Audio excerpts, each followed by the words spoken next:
Yes, I yes, started the very recording. much so. So we're here to talk about the HIV reservoir and women. And we have with us today Dr. Sara Gianella. We have Waheedah Shabazz-El and Dawn Averitt. Let me thank her very much for jumping in at being invited yesterday and jumping in to take Shakina's place, who had to be at another meeting. She was had to give a talk for an HHS meeting. But we're very excited to talk about this again. And, one of our purposes here is to always make sure that we include women in this discussion so that they're not forgotten. So, and we've got some three wonderful experts here to talk about this today. And without further ado, the only other thing I'll say, or maybe I'll say two things, that please put your questions in the chat. Michael will be taking care of that. You can write your name and where you're from. Later in the day, Michael, kind of midway through, Michael will put up an interactive question so you can let us know how you like the meeting. And the next meeting or the next webinar is on November the 12th, and we will be discussing block and lock strategies with Susanna Valenti and the Hope Cab members, Ebony Gordon and Rafe Dirazi. So hopefully you can join us for that. So without any further ado, go for it, Sara. Okay, thank you so much for inviting me. It's always my pleasure to present to the community. So I have like 30, 40 minutes, right? You told me. Yeah, that's good. Yeah. Yeah. Feel free to interrupt me, or if or put question in the chat, and then just let me know if there is something. I want this to make sure that this is interactive and people, understand everything. And Right. Great. Okay, If anyone has a question, also feel free. You can use the raise the hand feature, and that'll pop you up to the top of my screen, and I'll see you, and I'll be able to call on you. So you don't have to interrupt. I can do that for you, or you can type it in the chat, and I'll be monitoring that. But I just want to let people know that don't be afraid to speak up if you have a question. Hi, Jeff Berry just joined us, so we're good to go. Hi, Jeff.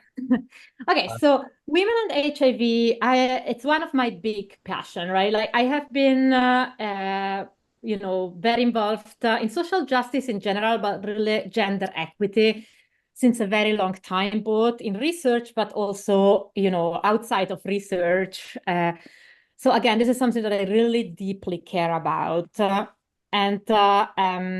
this is an overview about what I will present today, give a little bit of background history about inclusion, exclusion of women, how the epidemiology of HIV in women look like. And then we can talk about sex difference in natural history, immune response, reservoir, and then some clinical consideration and relevance. So the history of inclusion and exclusion is very interesting to me. And in fact, back in the 60s and 70s, women were excluded by default for all research for multiple reasons. First of all, because people were really concerned about reproductive toxicity or any research maybe harming a fetus if one of the women was pregnant. People were also concerned because women have hormonal cycling through the menstrual cycle, that it was hard to study them. And, the sample size of a study needed to be very large to be able to account for all of this cycling. There was also concerns about women's autonomy and them being able to give informed consent without, the husband being involved. In fact, the FDA guideline, of 1977 even said that they wanted researchers to exclude women with childbearing potential from participating in any phase 1 or early phase 2 clinical study until reproductive toxicity studies were conducted and there was evidence that the drug was effective and that didn't harm the fetus. And because of all of these roadblocks and complications, the vast majority of research at the time was conducted in males, and then the results were extrapolated to women.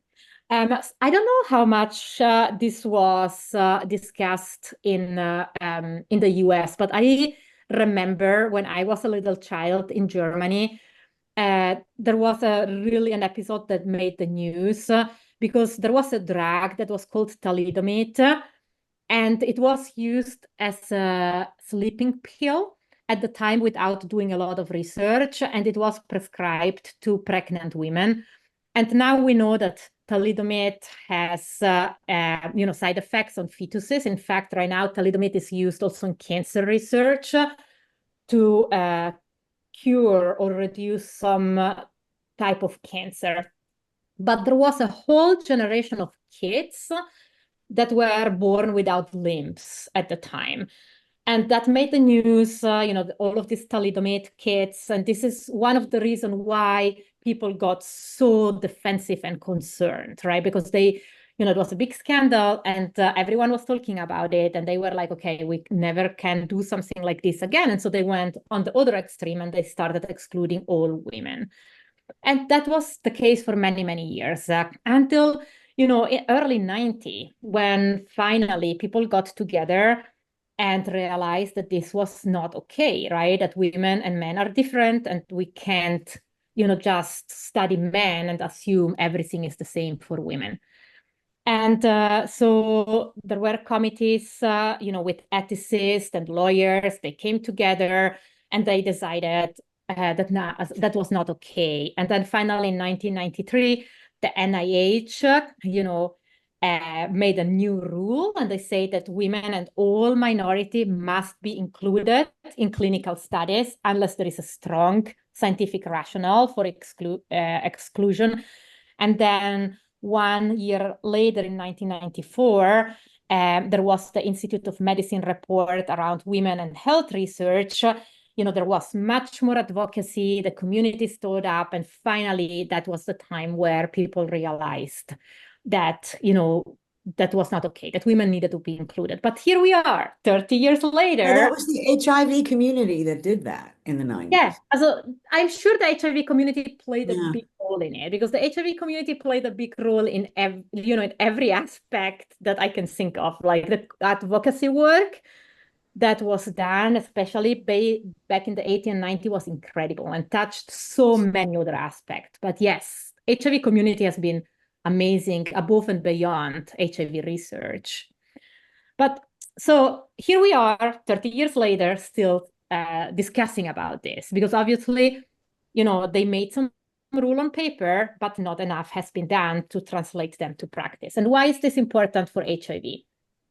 No, the reason why this is even more important, or is particularly important for HIV, is because we know that women account for more than half of people with HIV worldwide. But there is a big geographic distribution, like where most of the majority of women that live with HIV, they live in sub-Saharan Africa. And young women in particular are disproportionately affected. While in the US and Western Europe, where the most of the HIV cure research is happening, the HIV epidemics is driven by gay men, and in particular white gay men. So you can understand how over time, and a lot of the research, unfortunately, has focused on cisgender white men and not so much of women. And, the distribution of sex and gender is not only around the world, but if you look even in the US, if you look at the prevalence of new HIV acquisitions, the darker colors are where we have more HIV, and these are all in the South, where we know that there are more Black people, and that, they contribute more to the HIV community. In fact, when you see at the percentage of new diagnoses of HIV by race and by sex, you can see that, Black and Afro-American women are disproportionately affected by HIV, even if they, if they are not so prevalent overall, right? So basically there is a big, increase in HIV in Black women, despite the fact that they are not included enough in research. Okay, any questions so far? No. Okay. No, I did want to tell you though that Yeah. we have that huge problem that many countries in Europe did with thalidomide because the HIV is such a bureaucratic agency. It was Hold on one moment. Can we make sure everyone is muted because there's someone who's not muted?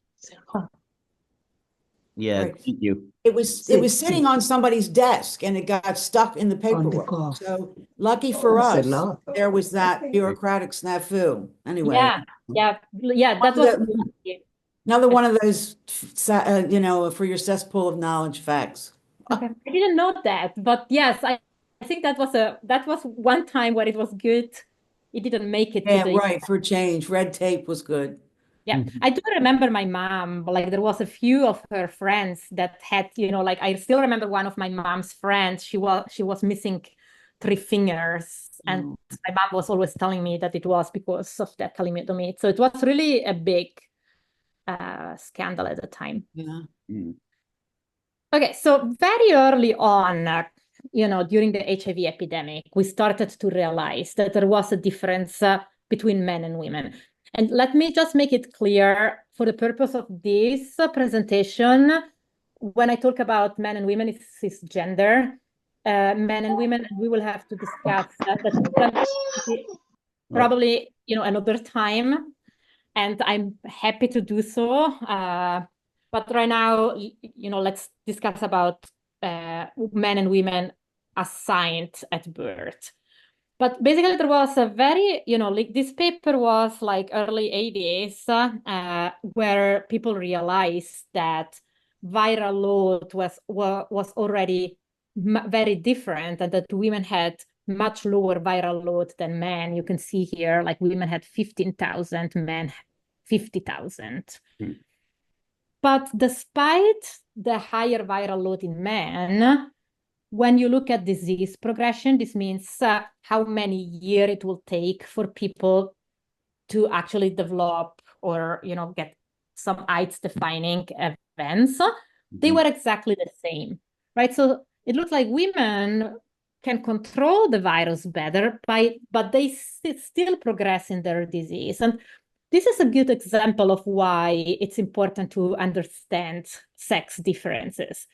At the very beginning of the epidemic, viral load was one of the criteria that physicians will use to start ART. Right now, it's different. Right now, everyone should be on ART, right? But back at the beginning, we didn't know that. And so physicians will just start ART whenever, following guidelines, they looked at CD4, but they also looked at viral load. And so, if you start antiretroviral therapy to a certain viral load in a man, maybe you wouldn't start it in a woman because the viral load was lower. But then if you look at disease progression, women obviously progress at the same speed. So this is one good example about why we can't just assume that women are the same as men. So why is this, right? There are many factors why men and women have these differences, right? Socioeconomic factors play a role.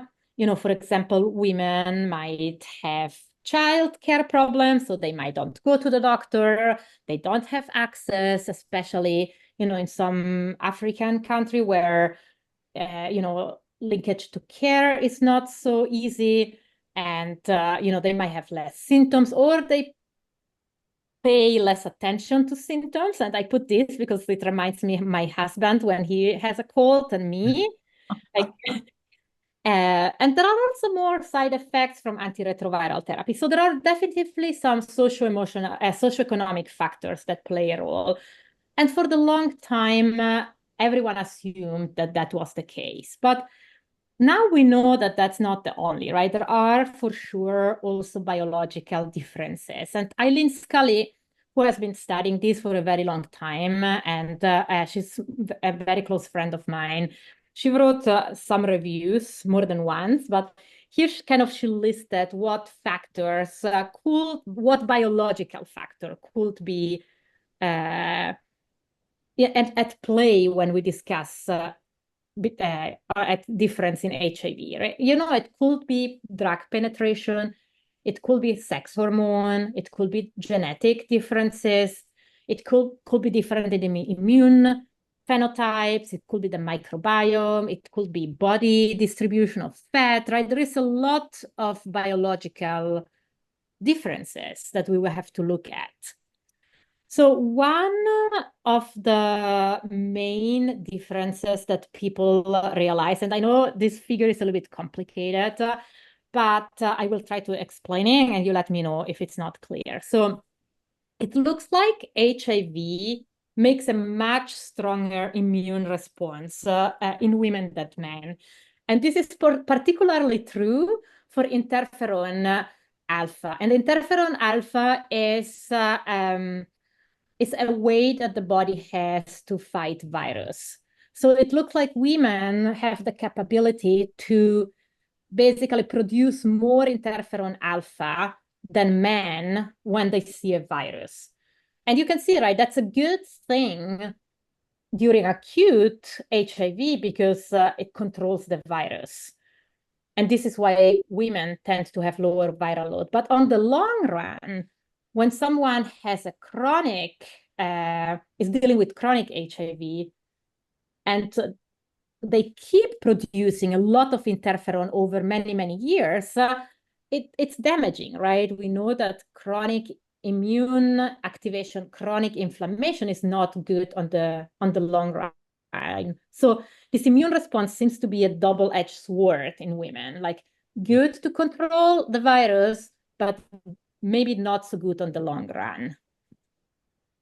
Any question about this particular slide? What kind of things does that interferon production cause? What sort of adverse events or conditions? Well, you know, it's like on the long run, right? It says it here, like premature immune aging, right? That the cells are just tired, and then it can contribute, you know, to all of this aging-related disease, like cardiovascular and lung disease and neurocognitive impairment and all of this, you know, long-term complications that we know are associated with immune activation. Thanks. Yeah. Okay, so now let's talk. I know that my talk is supposed to be about HIV reservoir. So let's just talk a little bit about HIV reservoirs, right? Like what what we are interested to know in particular is what is the impact of hormones on HIV persistence? And is there a difference in size and distribution of HIV reservoir between men and women? So there have been many people that have been trying to figure it out. And this is a list of, not exhaustive list, of some paper that were trying to see if there was a sex difference in HIV DNA. This means in the size of the reservoir. And these are all focused on blood. We know that's a big limitation, right? Because a lot of the reservoir is in tissue. But if you look here, as of most of the time, there was no difference, no difference, no difference. Some of them find lower levels, but it was not consistent and not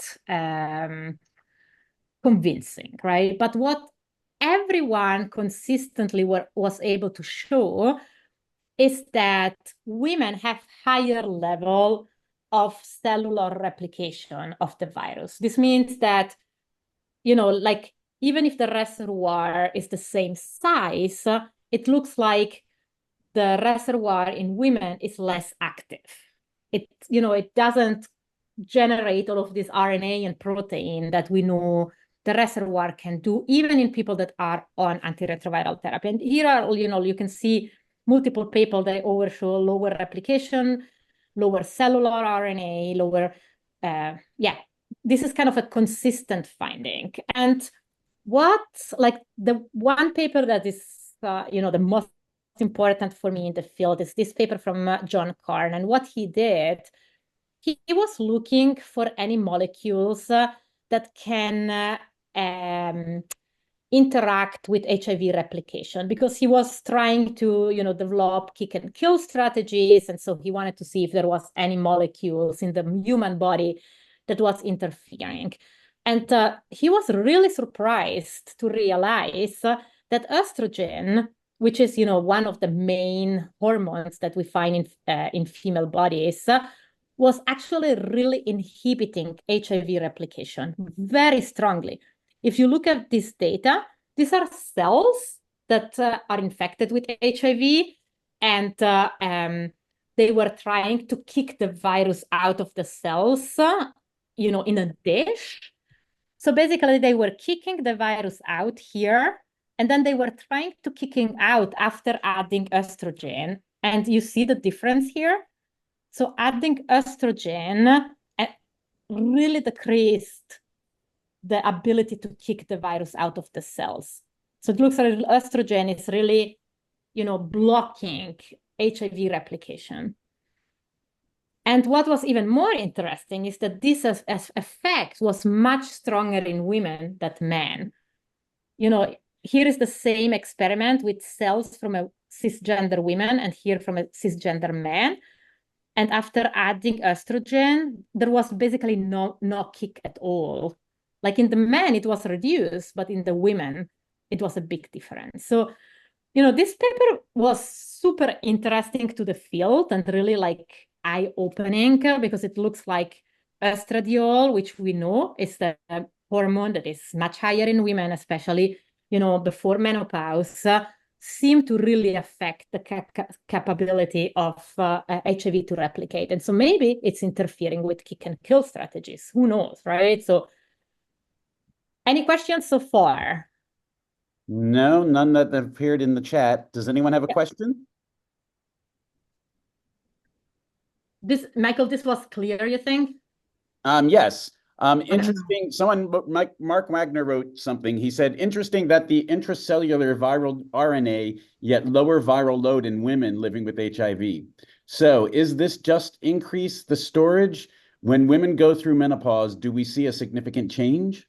I love it. I love this question. And I will show you some data about menopausal transition, because that's exactly, what we did next. But yes, it's consistent, right? Like we see less cellular RNA and lower viral loads. And it's likely to be an estrogen effect that somehow just inhibits the replication of the virus. And now I want to show you, look, perfect introduction. So what happens to women as they transition to menopause, right? This is estrogen. It has a really steep decline between 45 and 50-ish. And then when people transition to menopause, it's very low, right? So what better cohort to understand, what happens to estrogen and HIV reservoir than looking at longitudinal sample from women going through menopause. So we did design a first study, and we had two cohorts. One was an ACTG cohort, and one was from the WISE-MAX. The ACTG, we took 60 women and 30 men, matched, and then longitudinally over 10 years, and we tried to capture this period. So everyone started at 45, and then we followed them for 10 years. The bad thing about the ACTG is that we didn't have any information about menopause because it was not collected at the time. And so we had a separate little study with using sample from the WISE cohort. These were only 15 women, but they were carefully staged. And so we had sample before menopause, during perimenopause, and after. And what we saw, first of all, we observed a significant decline in HIV DNA or in men, and this is how we expected it and what we have seen in multiple other studies. But then we see in women, there was actually a plateau, and at the end, there was almost an increase in HIV DNA. Which is kind of consistent, right, with our hypothesis. And then when we looked at inducible HIV RNA over menopause between pre, peri, and post, there was a stepwise increase in the transcriptional, inducible in the virus that was coming out of the cells. So this is kind of in line with our hypothesis. Estrogen goes down, the reservoir expands and generates more virus. There was a similar study from John Miller and Raj Gandhi, where they also looked at, and this was with IPDA, so they were looking at total and intact HIV DNA, and they saw over a very long time period of 22 years, they saw that some people were going down and some people were staying stable, but then they had a small group of people that were going up. And interestingly enough, all of them were, older women. So it really looks like there is something there. So myself, Eileen Scarney, and John Carn wrote an R1 that got awarded last year to really, look into the mechanism. Here we were looking at clonal expansion. Like when T cell expands, sometimes they, if they carry HIV, the HIV can expand with them.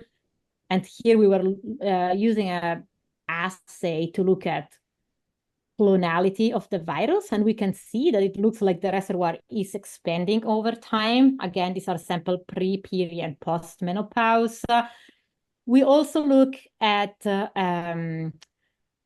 single-cell RNA-seq, which is a very fancy way to look at the immune system to see if we can find any immune signature correlated with the menopausal transition. And here we can see that, we did find a very strong interferon signal during perimenopause. So basically, we're still generating more data here, but it looks like, estrogen plays a role and something is happening to the reservoir in women as they go through menopause.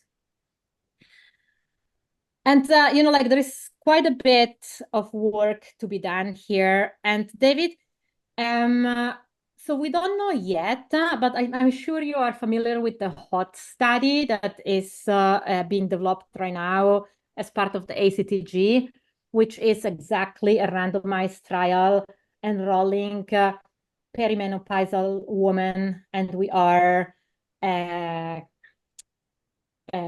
randomized between receiving hormonal therapy and not, and we are collecting samples from that trial to look at how hormone therapy might affect it. And we know, for example, that women with HIV have earlier menopause, they have more symptoms, and which is why the trial was designed. But another trial that is really interesting was 5366, or the MOXIE trial. This was designed by Eileen Scully and Raj Gandhi. And here is basically, they use an estrogen antagonist together with a HDAC inhibitor, which is like a kicker of the reservoir, to see if they can reproduce that effect in vivo. And I always discuss this because this is a perfect example of how being too strict with inclusion-exclusion criteria basically, diminished the chance of the trial to see something. Because when Eileen designed this trial, she got a big pushback from the reviewer and the FDA and the dates, because they didn't want her to enroll any premenopausal women to receive tamoxifen, because tamoxifen, there was some risk with reproductive toxicity. And so they basically forced her to limit enrollment to postmenopausal women. So the study ended up being completely negative. But then, one of the reasons why we thought, what Eileen thought, is that maybe, enrolling only postmenopausal women was a mistake, because we can see a difference in women that already went through menopause and they already don't have really a lot of estrogen on board. And, they the immune signature might already shifted away to this estrogen signature, right? So this is a perfect example how, being paternalistic and restrictive basically ruins the chance of the study to get an outcome. Let me pause right here because we've had some questions about estrogen. So Waheedah was asking, should we be recommending estrogen therapy for all people living with HIV? No, I don't think we are there yet. No, because first of all, we don't know if the estrogen effect is bad or good, right? We still need to understand it.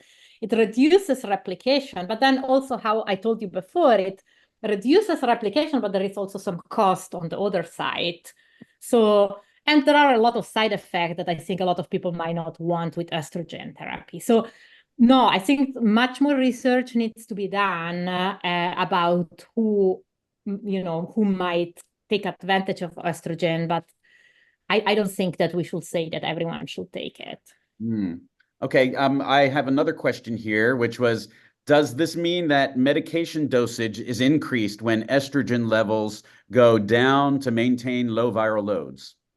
No, and that's a very good question, and thank you for bringing it up, right? So there is no evidence that menopausal transition in any way makes antiretroviral therapy less effective.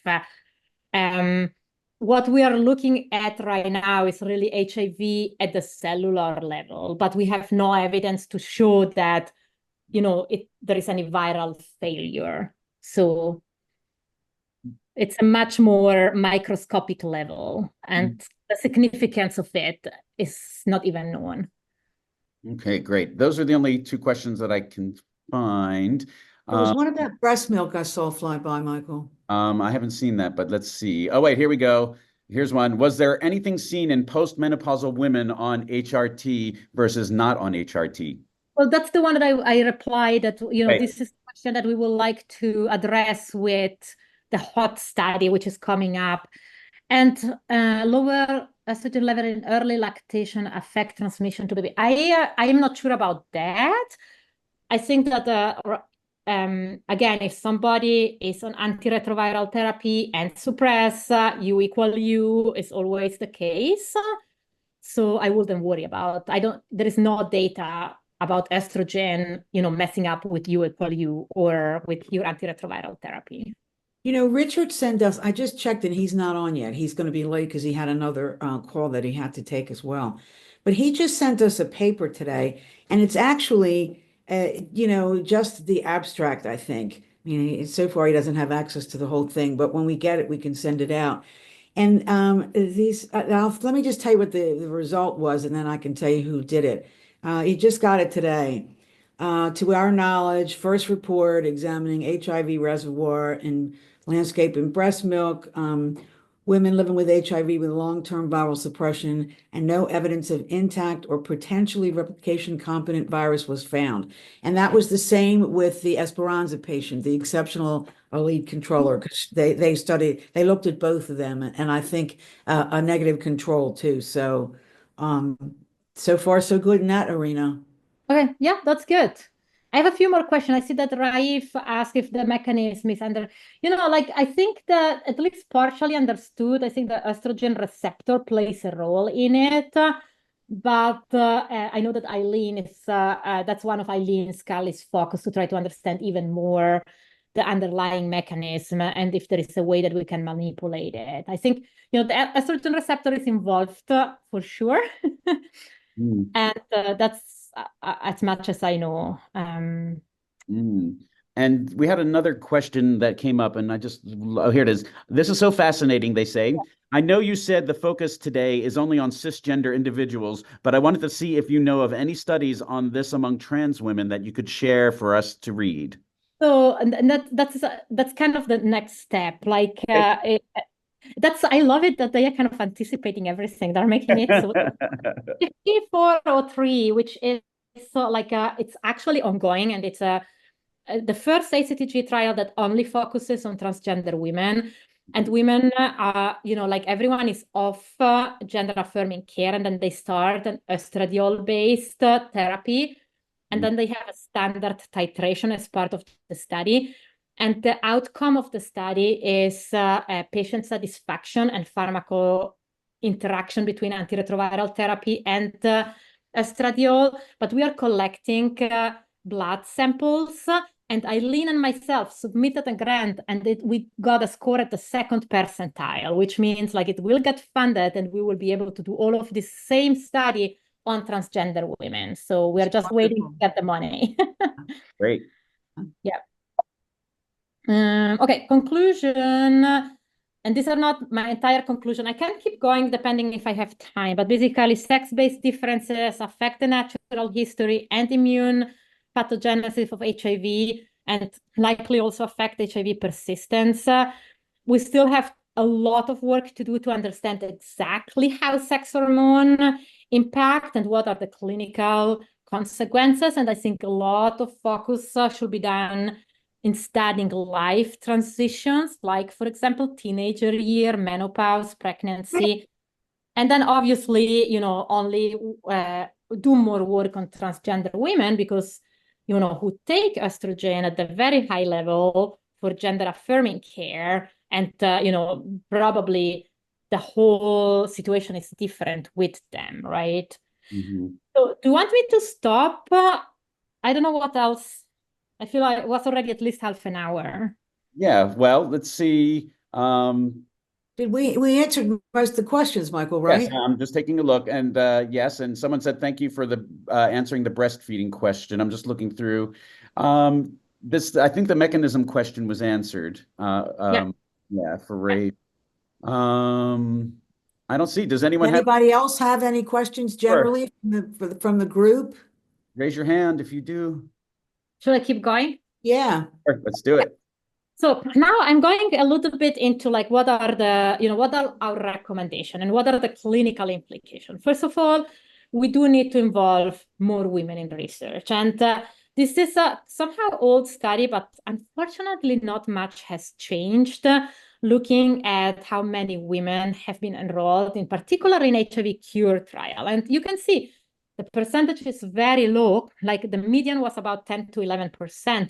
And there are still a lot of women studies that report no enrollment of women. I do think that journals, conferences, and I know CROI is trying to do it, although it's not, they don't always enforce it. That people always have to report the number of women, and the goal should really be to always have enough women to be able to do at least some statistics. And the idea, like, I think that every clinical trial should make an effort to at least match the percentage of women in the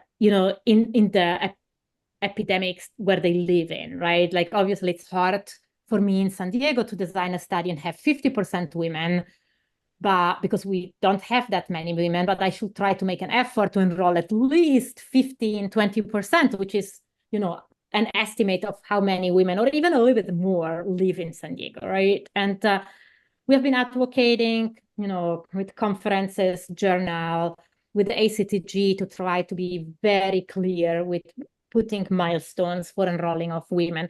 And in reality, it's not only women, it's, all underrepresented categories that we want to be able to, to analyze separately. So it's also important to know that so this is not only important when we do human research, right? It's important also when we do basic research and we study cells in vitro. Because look at what John Carn found. There was a big difference when you take cells from a woman or from a man. So I think it's really important, like when you study cells in vitro, a lot of people don't worry if they come from men or women, but you might obscure some very important findings. So really, even starting from the very basic research, even starting from animal models, right? We always need to think about sex differences so that we kind of can inform the next step. And I understand, like, early phase clinical trial, those are always a little bit tricky because sometimes we don't know anything about reproductive potential. And so many of the early phase clinical trials don't lead to a successful product. So a lot of reviewers argue that women of reproductive potential should be excluded just for their own safety. But then we know things happen, like for Eileen's ACTG trial, that we don't see an effect because we don't enroll women.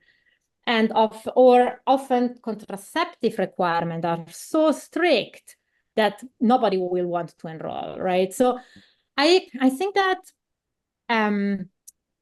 there are ways to enroll women in an ethical way, but I am a big believer of informed consent. I think that once the informed consent process is done in a way that the participant is involved and understands every step, there shouldn't be barriers for anyone to enroll in any research, right? It's not our job to tell a woman you can't enroll. It's our job to tell her exactly what might happen. But if somebody doesn't want to carry a child, why do we have to worry about her reproductive potential, right? Like, there is a lot of patronizing and paternalistic assumption when we basically exclude a whole category of people just because, we don't want to get in trouble. So again, here the importance of sex balance, right? When we don't enroll women in every step, we create knowledge gap and a missed opportunity to learn about sex difference in basic biologic response. So why is it so challenging to enroll women? Obviously, the vast majority of our recruitment strategies has been designed to enroll cisgender white gay men, right? That's what we are good at. And so a lot of our sites, even for the ACTG, like if we put a lot of pressure on them and they don't have a lot of money to do extra outreach, this is the population that they can easily reach and enroll.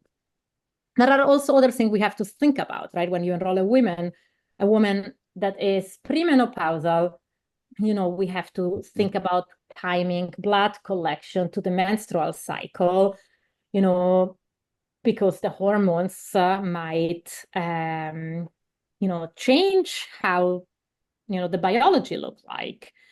So I do think that it's really important to always, push, this enrollment of women and other underrepresented minority, to write every protocol, from the very beginning, to have sex-based comparison, and to advocate with funding agencies, to give sites some extra time and some extra money to do this effort and enroll more, women.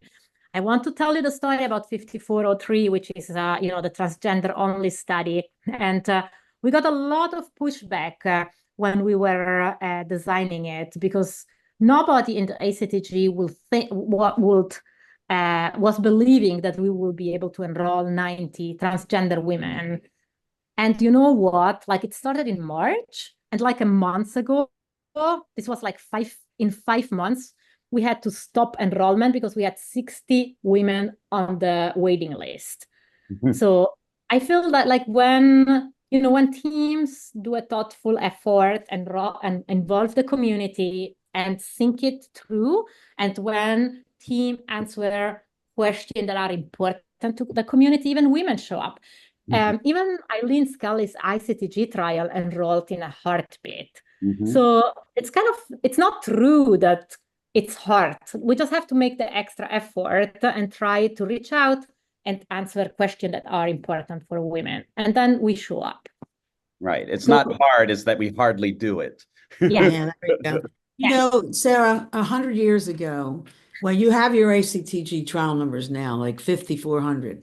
There was a trial, there were two trials, 155 and 175. That's how long ago it was. Okay.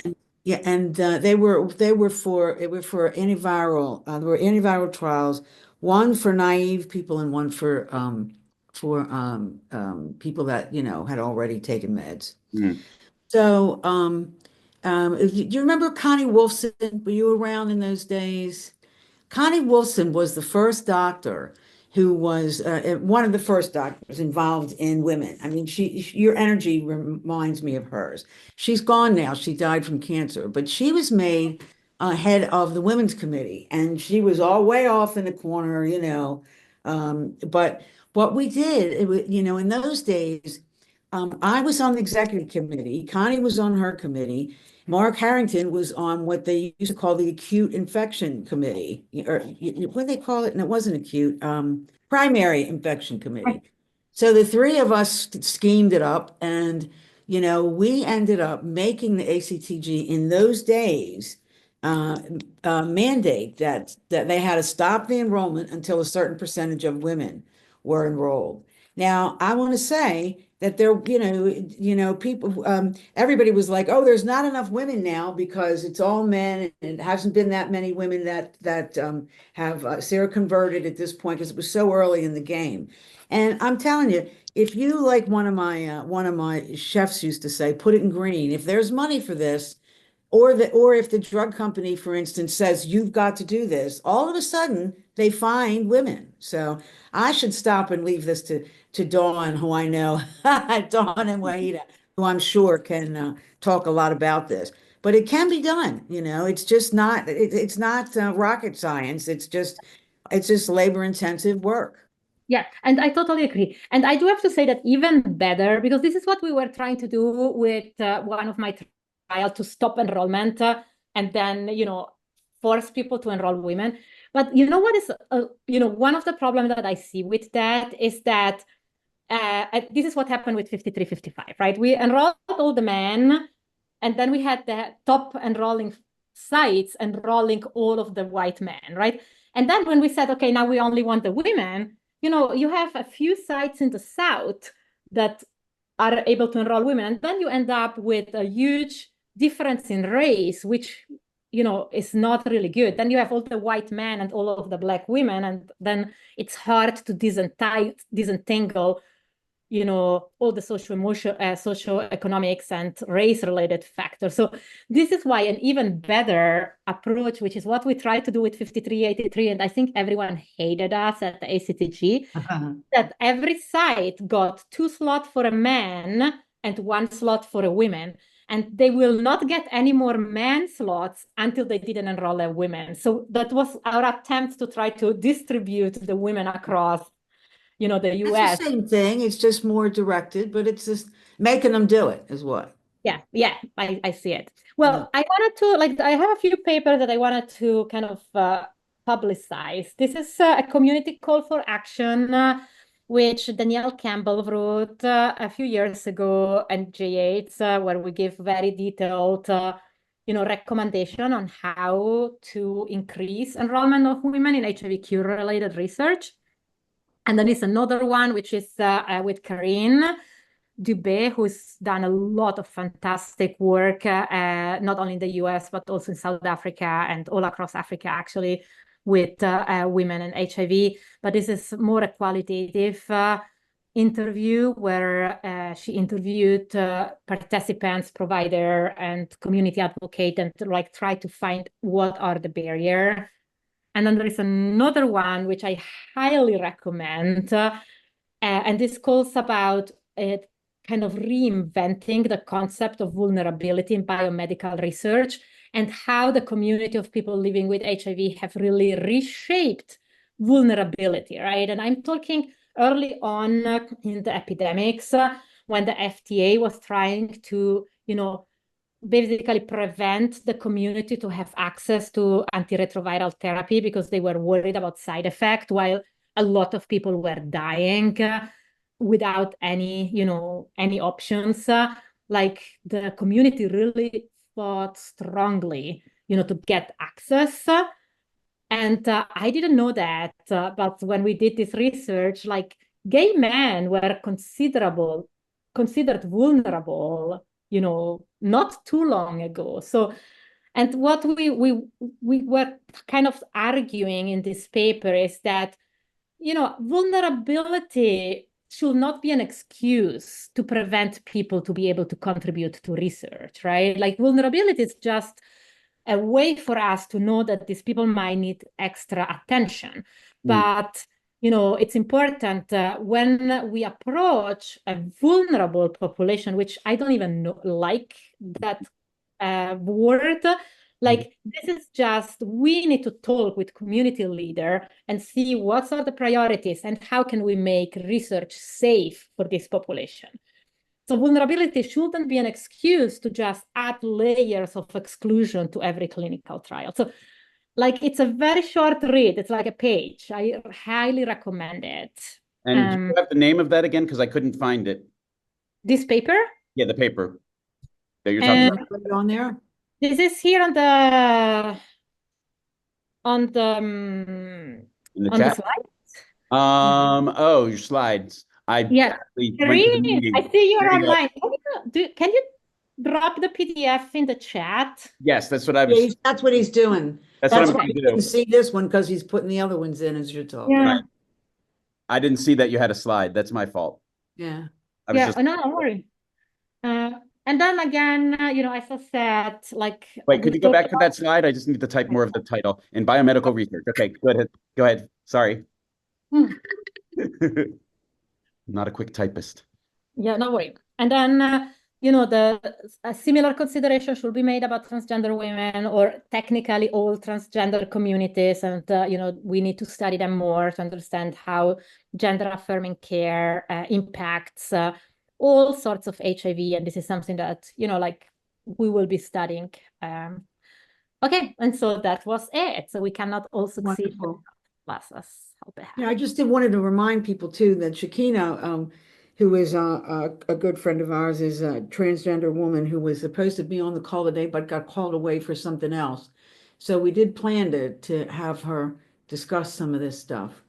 But now, finally, right, we do have Waheedah and Dawn available to ask specific questions about things that, have come to their minds, either during the presentation or just because of their lived experience. So without further ado, who wants to go first? I'll go because I just popped a couple of questions in the chat. Sara, thank you so much for your presentation. I'm learning so much as we go along, especially since women haven't always been included in the research, and I'm really intrigued about the hormonal therapies. And I wanted to ask you, I heard you mention that women have this double-edged sword because we kind of control HIV better, but that we still progress at the same speed as men. So I'm asking, is there any potential a risk to women who are postmenopausal who do receive hormonal therapy to reduce the latent reservoirs? And is that why they're receiving the hormonal therapy? No, nobody receives hormonal therapy to reduce the reservoir. These are all early studies. Women receive hormonal therapy to control the symptoms that they get during menopause. That's the main reason, right? Like hot flashes and, tiredness and all of the symptoms that everyone experiences as they go through menopause. We know in women with HIV, they are, they experience more of these symptoms. And I think it's important to know that there are options with estrogen replacements. That said, there are, some contraindication. There are some increased risk related with hormone therapy, which that's not really my field. But I think there are some increased risk of breast cancer and some increased risk of blood clotting. So this is why it's important to talk with your doctor and make sure that you qualify for this hormone. It's interesting too. Your question, Waheedah, reminds me of just heart disease. Women don't get it as much, and then they get it just as much. It's kind of reminded me of that.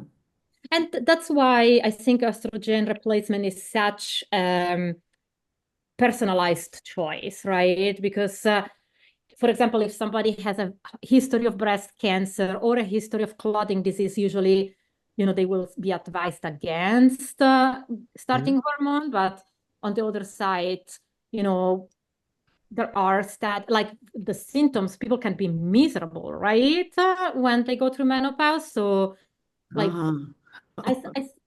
like if somebody wants to explore it, that's a good discussion to have with your primary doctor or the gynecologist, and they should be able to advise. Yeah. I hope everyone loved the session today. Yeah, I'm really enjoying it. I have one other question before I'm turning it over to Dawn. I read somewhere that there's a test called a QVOA, and that's the test that they're able to measure the reservoirs. Mhm. So my question becomes, when we receive our blood work panels, would it be helpful for us to know just how much reservoirs that we have, or I'll just regular blood work just giving us false hope if we have these latent reservoirs? So I don't think that as of today, there is any reason to measure the reservoir as a clinical variable. I think that, viral load, CD4, the usual clinical test. And there are, to my knowledge, there is no clinical validated reservoir assay that people can use in the clinic. So that's not something that we do. On another note, QVOA, which is, this was something that people were using back in the day, and it needs a lot of blood. It's very labor intensive. It's very cumbersome. Nobody wants to do it. So right now, kind of the gold standard is rapidly becoming the IPDA, which is like an assay that the Silicano lab developed.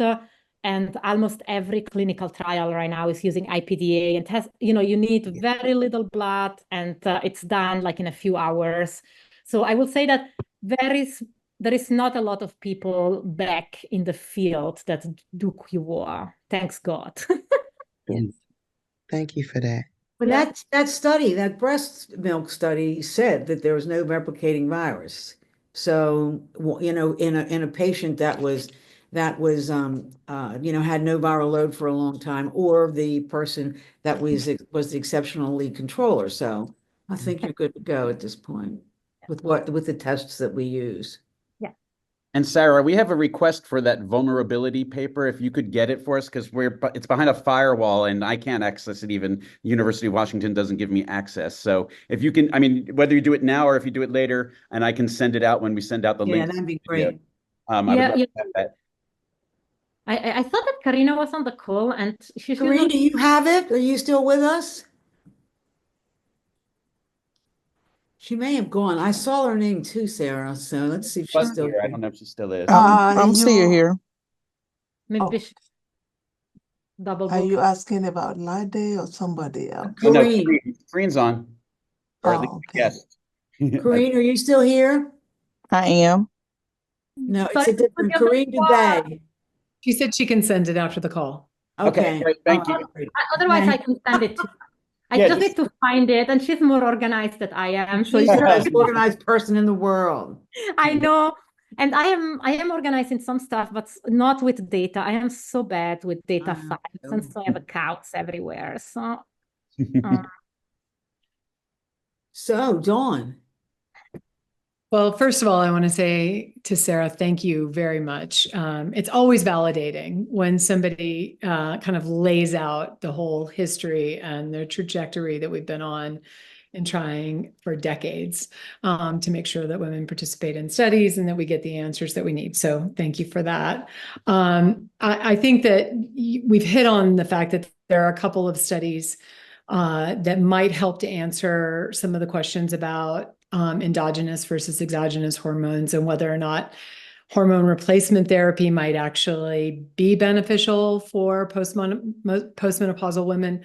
I know that the reason for postmenopausal women to use hormone replacement therapy is about dealing with the crazy and dealing with all of the other challenges of being a postmenopausal woman. But I think it is really incredibly interesting to know whether or not that reservoir expansion that we're seeing actually is replication competent, or whether it is just an expansion and it's still perhaps sequestered if we are going to buy into block and lock, so I think I'd love your perspective on that, because I think that for many Postmenopausal women, there's this question of, that people say, and I personally had this experience where you've had more than a couple decades of being maximally suppressed and doing really well. And then all of a sudden, you have this concern that you're going to start to see this upward trajectory that you're talking about and not really know whether this is concerning both for just general HIV management. So I'll be quiet and let you talk for a second. I wanted to show you again this, because this is, like when we look at pre, peri, and postmenopausal, and this is the inducible HIV RNA. So it looks like there is at least a subset of the reservoir that is expanding and is replication competent and able to induce actual virus, right? Now, again, don't worry. Like, if you are on antiretroviral therapy and you are suppressed, there is no reason for you to not be suppressed anymore, right? I think that all of this could have consequences for any curative strategies, but definitively no worry about, your antiretroviral therapy management. So that's something that I want to stress. Yeah. So that leads me to the other question, which is then, as we try to encourage women to consider participating in cure research, and given that our primary tool now for testing that is going to be an ATI, do we have kind of increased concern for women who are postmenopausal? I mean, many of us who've worked on clinical trials for a very long time argue that we should be removing age restrictions and instead just make sure that inclusion and exclusion criteria capture the concerns, so that, especially with an aging population, and certainly for women, this is relevant as well. So, I'd love your perspective on that as well. So my perspective, and I know Karine is in a noisy place, that's too bad, because I'm sure she has a very strong opinion about this, but I will say that we don't know, because not enough women have undergone interruption of therapy as part of clinical trial to be able to really assess it. And so, like, we don't even have enough women. And so how we for sure cannot look at pre versus postmenopause. So I could guess that I can hypothesize that maybe postmenopausal women would maybe rebound faster. Like, I wouldn't be more concerned as long as they are monitoring, strictly monitor it and go on antiretroviral therapy immediately as soon as they start rebounding. I will say, if anything, I would encourage more women to participate, with the correct, discussion, informed consent, self-guard in place to make sure that we understand, how they behave. How do you feel about the other point that Dawn made about the age exclusions? That we should pick that up or not, or what? No, I would say, unless there is a safety reason, or like I'm also usually I say that it's better to include as many people as possible. Thank you. And I would try to be as inclusive as possible. Like, sometimes there are some real reason why maybe we want to have an age cap, but I think it's good to always challenge it. Because that's what we've been doing, though. I think part of the question is, if there's a real reason, is it something we capture in the exclusion criteria, rather than having an arbitrary assignment of an age, chronological age, and increasingly, I think many of us who work on clinical trials are pushing for that, to say, let's be really good at our inclusion and exclusion criteria representing the concerns that we have, but not just kind of have an arbitrary age restriction unless we really can make the case for that. I think it's been a comfortable default, and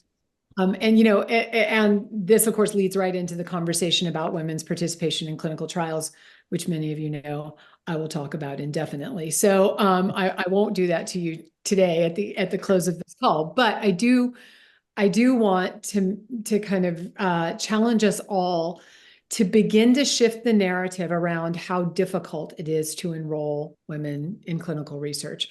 I think that we now have enough experiences with a variety of different studies that have proven the point that if you think about women from the outset and women become a need to have versus a nice to have in these programs, then everything gets just modified a little bit, whether it's how we present the protocol, how we select the sites, how we support the sites in their outreach, how we develop mechanisms to support participants, what kind of general demystifying clinical trials we do before we're asking people to sign on and join these things. But there are really, truly some, none of it is rocket science. Michael was exactly right. That is like, but it is radically different. And to your point, the difference between saying you can have 2 spots for a man and then you have to get a woman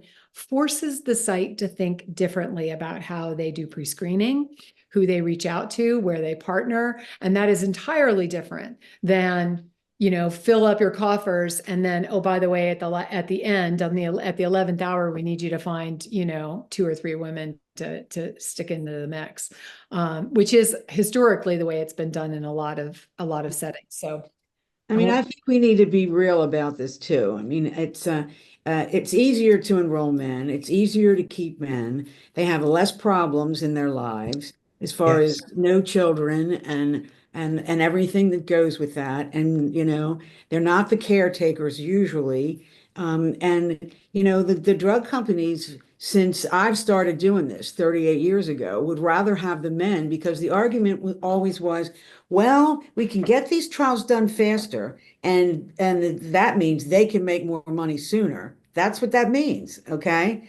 And that'll benefit everybody in the end. And that's why we have drugs that are so more toxic to women, because we don't have that initial data to show, wow, they're smaller, they're different, their bodies are different. Maybe they need less, less of a dosage. But anyway, and I think that after years and years, I mean, I've always been an FDA girl that went down to the hearings because I live close to there. And I always found that to be very interesting.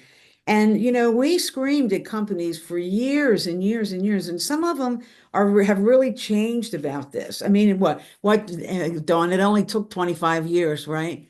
But they really have. So, I mean, now's the time for us to never forget to include this topic every single time, because like that old chef said, if you put it in green, they'll come.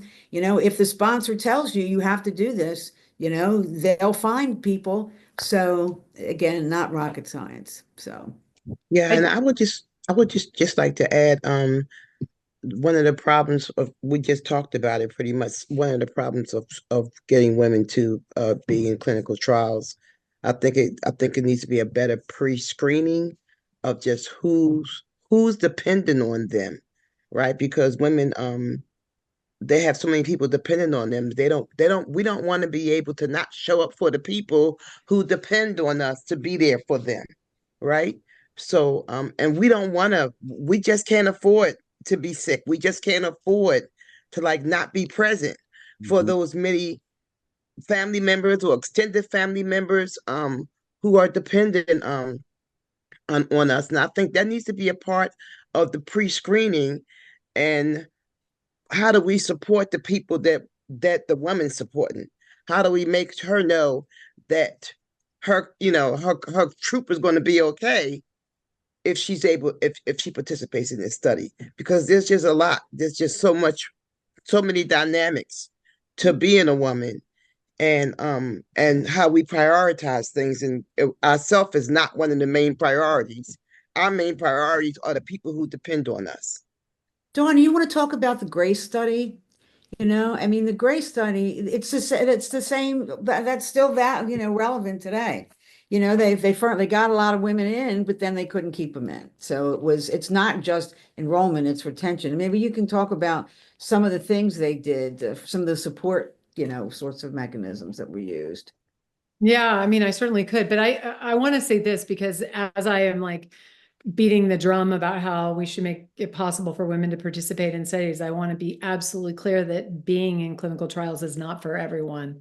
And this idea that there are there are 10 women in this country who might be eligible to be on a study is ridiculous. In the United States, where there are 300 to 500,000 women living with HIV, depending on who you believe. And generally we're looking for 30. So I think we need to kind of step away from some of this belief that women are so incredibly hard to find and there just aren't any that could actually do this, and by do this, I mean be in studies. And the truth is the GRACE study, which we did, I mean, that study was done in 2009. I mean, we are way out from the GRACE study, but the GRACE study was the first country in the United States to enroll almost 70% women. And I think it was 83%, or I have my numbers wrong now, but people of color in a phase 3 study for a antiretroviral therapy. And everyone said it couldn't be done. It would cost more. It would take longer. Neither of those things turned out to be true. In fact, that by working with the sites and developing how we did that, very proactively, there came a point when we actually had to shut down enrollment of women to get the additional men necessary to do the analysis.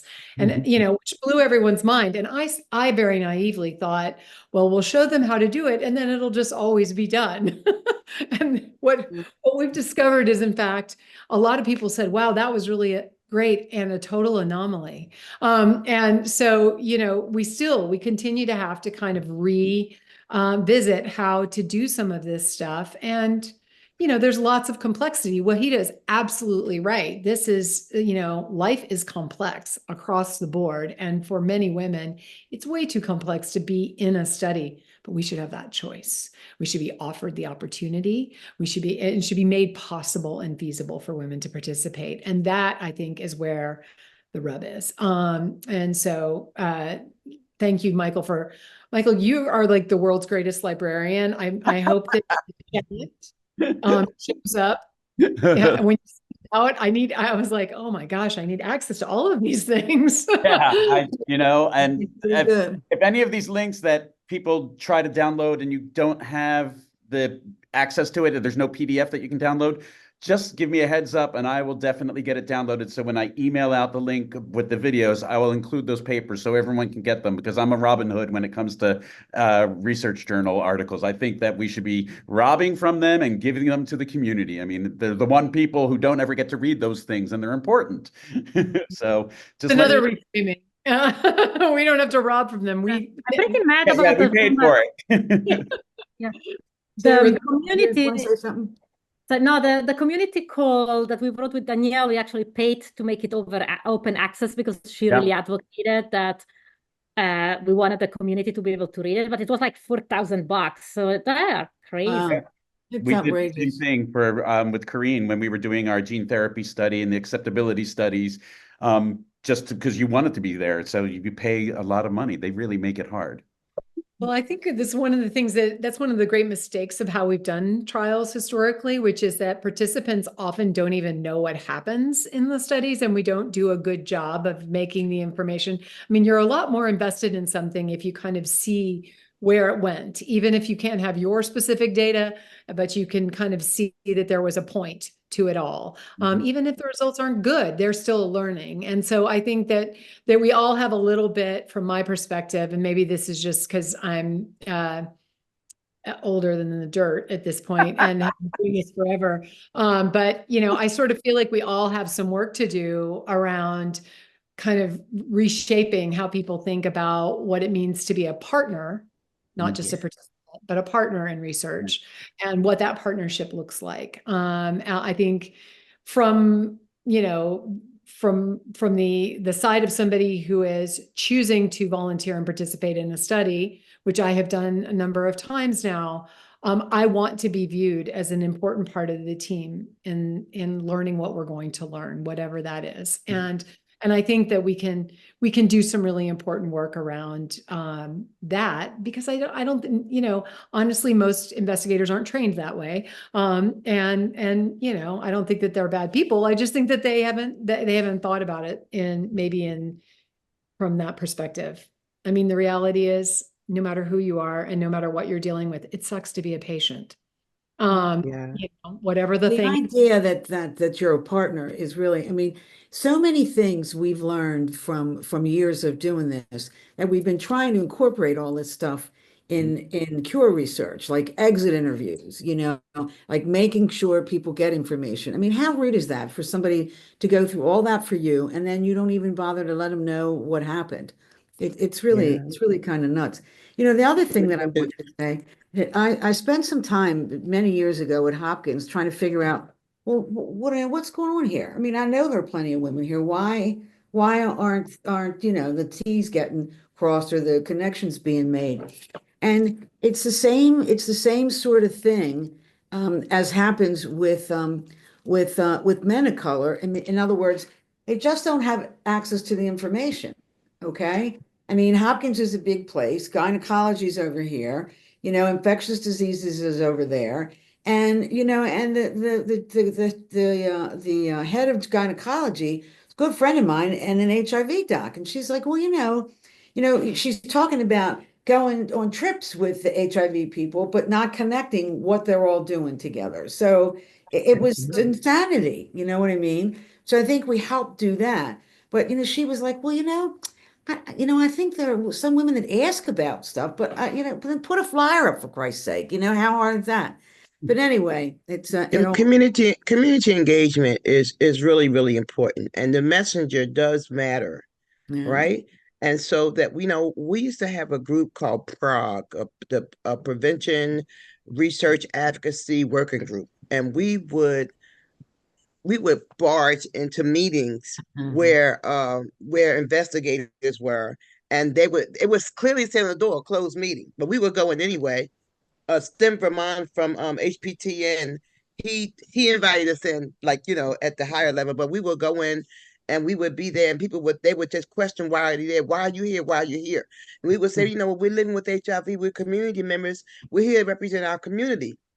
They could understand why we were there. And we kept, and so and I even went to Columbia. I live in Philadelphia, and the next meeting was at Columbia in New York, so I could get to New York. So I went to New York.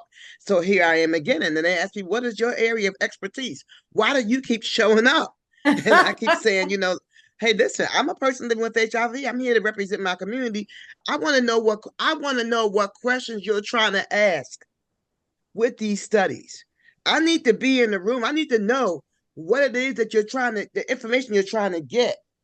I think that's important for me. That's important for me, not to just sign a release form, but it's important for me to know what exactly is you're trying to find out. And it's important for you to be able to break it down enough for me to uptake it, for me to understand it.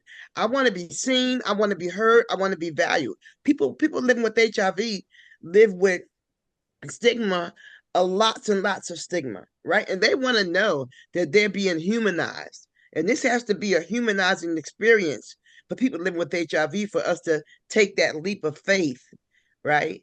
And allow you all to get the answers that you want, but we need to be a part of the process. Well, wouldn't it be nice if you were in the front door, being invited in the front door and giving your input? That part, they have a more friendly protocol that people would not only enroll in, but stay in. So, Anybody else? Questions, comments? I did want to I know that Grace study is old, but I mean, they still learn so much about, well, okay, why are the women leaving? All right. And what they did was they did all sorts of just support things, different support groups, made them feel valued, I think, by making them feel like they were part of the group. I think they gave little gift bags. I mean, nothing that would be seen as duress, but just to let them know, wow, you're really important to us, and what is it we can do to help you to stay if you have problems? So not, and you have problems throughout a year, or God, 2 years. But if somebody says to you, if you do have let me know and we'll see what, Mhm. making those sorts of connections. I mean, it made all the difference in people remaining in the study till the end at the ultimate whatever. So, And I would say that it was the fact that that study paid for those things to happen in their right. study before they launched it. They had it all planned out. So they had those things. And as someone who's responsible for community engagement for my site with $0, it was like, oh my God, it seemed like it was so rich, like all these newsletters, all of these things they Yeah. were doing. And I was like, and how could I even begin to replicate that from my little perspective in there? And I just always hated the fact that we didn't put any ACTG dollars towards community engagement, like so they can hire people to do it for them, whether it's people living with HIV or someone who has some expertise with the community. We just never get the money to do that. And so like to recruit all these big, large international trials and have $0 put towards it, it's like where The companies should do that, right. I I mean, mean, really. someone should be doing it, but but it just would go by year after year. Like the vaccine trial network would never consider not having swag for their outreach tables, right? They would Right. always have something because they have to entice people into it. People living with HIV are the same. They need to be enticed as well. You should be treating them just as you're treating the general population. If you're wanting them to get interested, make it interesting for them. Make it fill some need that they have, however, and there's so many different ways you could do it, but I just feel like we fail that way when we're just like, oh, I didn't think about this, and now I have to figure out how I'm going to increase my enrollment. And I should have been putting that in before I put any pen to paper. I should have been thinking of those things and putting that in at the beginning. And we should be proud to be in these studies, right? Yes. We don't want to be in studies that we're not proud of, that we can't talk to about with our families and talk at the dinner table. We want to be proud that we're making this contribution. So making people feel as though that they are making a contribution, like I said, the community engagement piece is really, really important when it comes to research. People have this particularly people of color, we have a distrust of the medical system, and we say that over and over again. But the way that we kind of fix that is to put people in place that look like the people that you're trying to recruit, right? And then you're communicating at least with that group of people, right? You may not be communicating with the entire community, but you need to have a group of folks from the community that you're communicating with, so they can in turn communicate with potential study participants. Yeah. And I just wanted to point out to people that I put in all these little infographics that I made for National Women and Girls HIV/AIDS Awareness Days that were related to cure, just to pull out the great female-centric stories that are related to cure, because they are there and we tend to forget it because it seems to be so male heavy. Like we have those 7 people cured and 6 of them are men, but there is a woman. And so I just wanted to do something to feature those cure stories. So if you're not sure about the unique positions that certain women have had in the cure stage where we are right now, please look at those, and they are for you to use. If you wanted to ever repost them for any reason, you could. I just made them sort of ecumenical that way. Anyone should be able to learn from them or share them, and I made them to be sent out. So please use them if you find them to be useful. But I wanted to just let you know that I am hoping you'll download it and get them out there, because I think that stuff is never going to change. It's important. It tells us about the Barcelona patient, talks about the 2 exceptional elite cure people we have. It talks about the New York woman being cured by a bone marrow stem cell transplant. I just figured, like, this information exists, but we don't ever really feature it as like, ooh. And there's some things that only happen with women. Those 2 exceptional elite control cures with Laureen Willenberg and the Esperanza patient. I still want to see how many more they're going to have, because the researchers keep on saying we probably are expecting it's going to be a lot more women than ever men. And talk about the tables being turned. Like all of a sudden, women are going to be oversampled in that, which is a great thing. But like, let's find out why. And that's so amazing to me. Just the fact that we're going to learn so much about our human bodies and what makes women so uniquely special. I just can't wait to see those results. Women special in research. I should live so long. And I hope you've learned today from all 4 women that you see there. They're, all activists. They might do this, they might do that, but they're not afraid to just scream it up until it happens. So that's how we've gotten all this done from the very beginning. I remember the people from Johnson & Johnson, they weren't even called Johnson & Johnson then. We're doing this trial because we're sick of hearing you talk about it, which they said it in a nicer way. But them and Merck too. The Merck did a real Merck trial about this same sort of thing. So, I mean, if you just keep it up and keep it up, sooner or later, you know, you'll succeed. Promise. I promise you. So we're approaching time, and I wanted to make sure that we gave everyone a chance to say goodbye, their fair goodbyes. Yeah. I know people have a hard I stop. want to say there's a link. I put the in the middle, kind of before all Michael's links. There's a link for that breast milk study, and under that there is also a link to lots of DAIDS HIV cabs for prevention, treatment, you know, Yep. cure. Every network that NIAID has or DAIDS has is in that link. So if you're interested, we really could use some more bodies because you know, we don't have the numbers that we used to have to do that hollering and screaming. So there's a link, and please take a look and see if you might be interested in one of those different categories.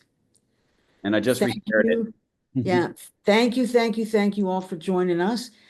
Sara, Waheedah, Dawn, especially on this short notice. We love you all, and we're really very grateful. Thank you to the community members for Thank you for for coming allowing me to again. And don't participate. forget, we have for November again, let me announce before we go the block and lock, which is really fascinating. So that'll be on November 12th at the same time. So thank you, and hopefully we'll see you again soon.